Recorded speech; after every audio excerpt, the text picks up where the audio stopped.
सबसे पहले मैं आपको मिलवाता हूँ हमारे दादाजी से। हेलो गाइस, स्वागत है आप सभी का त्रिपाठी जी की दुनिया में। और अभी हम सभी लोग आनंद ले रहे हैं नैनीताल और अल्मोड़ा की हसीन वादियों के बीच में। तो मैं आपको सबसे पहले हमारे जितने भी त्रिपाठी जी की दुनिया के मेंबर हैं उनसे मिलवा देता हूँ। सबसे पहले मैं आपको मिलवाता हूँ हमारे दादाजी से, और हमारी दादाजी की ये सारी फुलवारी है। तो चलिए, दादाजी के बाद हम इंट्रोड्यूस कराएंगे आपको हमारे पिताजी से, और पिताजी के बाद हमारे चाचा जी, जो अभी यहाँ पे आलू और पूरी का भोजन कर रहे हैं, और इन्होंने मिष्ठान में बताशा भी रखा हुआ है। और चाचा जी के बाद जो है फिर हमारी बुआ। तो मम्मी तो अभी आई नहीं है, तो हम मिलाते हैं सीधे चाचा जी की धर्मपत्नी जी हमारी चाची से। और इधर बुआ के जो हैं वो वो यहाँ से फूफा जी हैं, ऊपर से कश्मीर से पत्थरबाजी कर रहे हैं। और सबसे बड़े हमारे पिताजी, उनका मैं सबसे बड़ा, और छोटा वाला उधर। फिर चाचा जी के जो बड़ी वाली है वो है नन्नू, और जो छोटे वाला है वो है वानू, जिसको अभी उल्टी हुई है। और बुआ की जो बड़ी वाली है वो है हमारी लक्षा, जो छोटी वाली है हमारी बहन वो है भूविका। हेलो। तो ये सारा हमारा परिवार है। तो अब जो बचा है वो केवल मम्मी बची है, जो मम्मी गई हुई है अपने मायके। तो फिलहाल अभी हम यहाँ क्यों आए हैं, इसका रीज़न ये है कि अब हम जा रहे हैं हमारे जो पहले के टाइम के जो मंदिर बने हुए हैं यहाँ पे। तो अभी हम पहुँच गए हैं कपिलेश्वर महादेव मंदिर, 9th सेंचुरी का, जो कि 9th सेंचुरी का ये मंदिर है।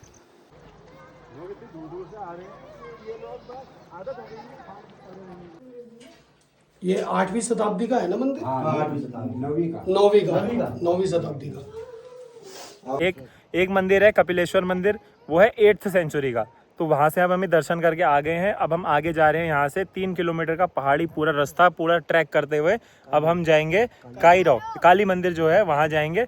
तो चलिए आपको भी दिखाता हूँ यहाँ पे क्या क्या है और करने के लिए। बगल बगल से नदी है, तो इस नदी से ही हमें लगते हुए जाना है।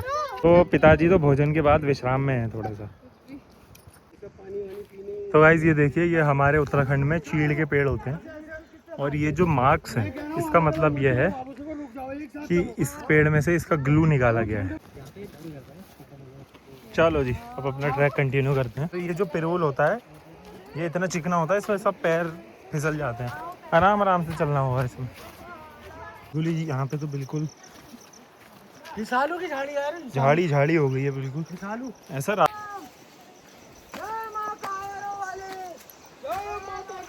जय माता की। तो अब हम बिल्कुल नदी के क्लोज आ चुके हैं, और यहाँ लगभग डेली बाघ जो है नीचे आता है पानी पीने के लिए। तो बिल्कुल हम नदी के बराबर पैरेलल चल रहे हैं। वाह, ये देखिए यहाँ पे ये नदी बह रही है, और इधर हम चलते चल रहे हैं। लगभग 1 किलोमीटर हम आगे हैं, और अभी 2 किलोमीटर और है। तो गाइस ये देखिए, पत्थर की जो बड़ी सी शिला है, सिल्वर स्टोन है, चांदी का पत्थर है ये। तो गोल्ड और चांदी कैसे मिलती है, ऐसे ही मिलती है हमारे पहाड़ों पे, हमारे हिल स्टेशंस पे। तो ये देखिए चांदी का पत्थर।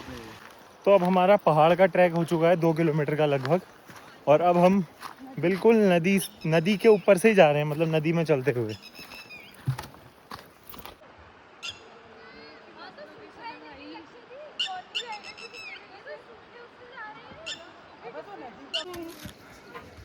तो यहाँ भी बाहर से भी लोग आए हैं, ये सब यहाँ पे ट्रैक कर रहे हैं। तो हम लोग पहुँच चुके हैं अभी मंदिर, और अभी दर्शन करते हैं। तो अब हम पहुँच चुके हैं कालीराव मंदिर, और यहाँ पे देखिए ये कथा का स्थान है, और व्यासासन बना हुआ है यहाँ पर। कितना सुंदर व्यासासन बैकग्राउंड बनाया हुआ है। तो चलिए अब चलते हैं आगे मंदिर। तो अब हम पहुँच चुके हैं कालीराव मंदिर, कालीराव मंदिर, जिसको पहाड़ में काईरो कहते हैं। और पंडित जी मिल चुके हैं हमको। तो पंडित जी बता रहे हैं कि आज सुबह हमारे चाचा जी आए थे यहाँ पाठ करने के लिए, तो अभी यहाँ वो पाठ करके चले गए हैं और अभी चलिए दर्शन करते हैं माता के, आशीर्वाद लेते हैं माता से। बाबू को लगाओ पहले। वीडियो बना दे। तो गाइज आपको यहाँ पे जो ये नदी है, यहाँ पे ये नदी का सबसे डीपेस्ट पॉइंट है और ऐसा कहते हैं कि यहाँ पे से ही माता का प्राकट्य हुआ था और इस स्थान पे, तो इसके बीच में जो स्थान है वो बहुत गहरा है, वहाँ जाने नहीं देते, तो पंडित जी हमें मना कर रहे थे।